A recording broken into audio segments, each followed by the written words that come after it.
Cabinet భేటీలో CM Jagan interesting comments చేశారు. Schedule కంటే ముందుగానే ఎన్నికలు జరిగే అవకాశం ఉందని జగన్ అంటున్నారు. ఎప్పుడు షెడ్యూల్ వచ్చినా పూర్తి సన్నద్ధంగా ఉన్నామని ముఖ్యమంత్రి జగన్ అంటున్నట్టు తెలుస్తుంది.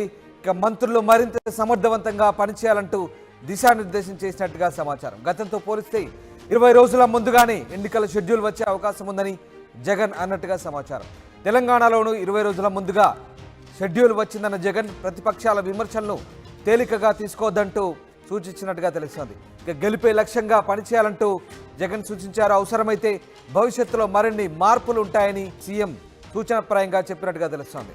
కేబినెట్ భేటీ తర్వాత మంత్రుల్లో మరికొందరిని నియోజకవర్గాలు మార్చే ఛాన్స్ ఉన్నట్టుగా ప్రచారం సాగుతుంది. మొత్తం మీద కేబినెట్ భేటీలో ముఖ్యమంత్రి జగన్ కీలక వ్యాఖ్యలు చేశారు, ఆసక్తికర వ్యాఖ్యలు చేశారు. షెడ్యూల్ కంటే ముందే ఎన్నికలు జరిగే అవకాశం ఉన్నట్టుగా తెలుస్తుందని అన్నారు. ఇక గతంతో పోలిస్తే 20 రోజుల ముందుగానే మంత్రివర్గ సహచరులతో అన్నట్టుగా తెలుస్తోంది.